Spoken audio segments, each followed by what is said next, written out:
My whole career has been teaching in these relatively small schools in this corner of the province.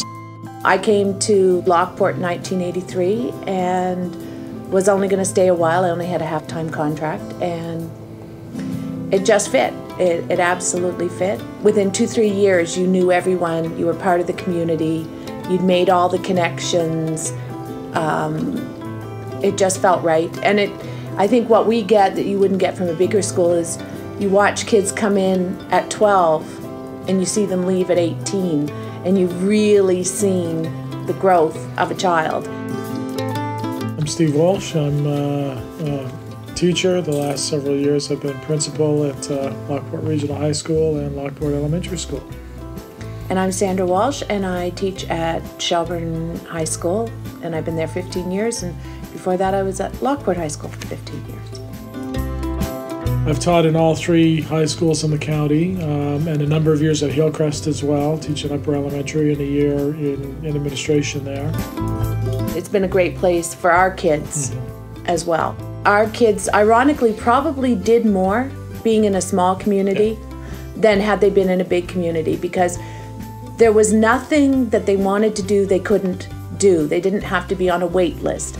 They didn't have to go through huge tryouts, and just the freedom of them being able to come and go, never really worrying about where they were. Well, we've both always said we're sure we're busier here than we would be if we were living in Halifax. You come to a community like this, and if you show some interest and you have some skills, then groups and organizations are happy to have you come on board. And so, yes, we're both active in the curling club. I'm currently vice president, have been chair of one of the leagues, active on the official board of the church for many, many years, involved in local community theater. I am the secretary of the church's official board, and I'm secretary of the curling club, and then I work at the bar.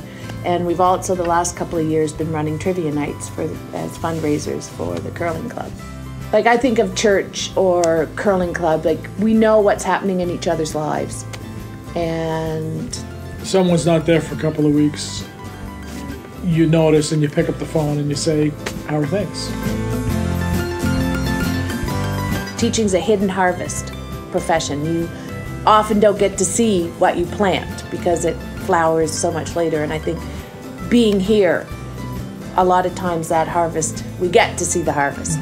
We just don't plant the seeds, but we get to see what it became. So I think that's made for a very different experience than had we been teachers in a large school. If you'd have told me at 23 that I was going to spend the next 30 years plus down this way in a small town, because we both grew up essentially in the city, that we'd have thought you were crazy, but wouldn't have had it any other way.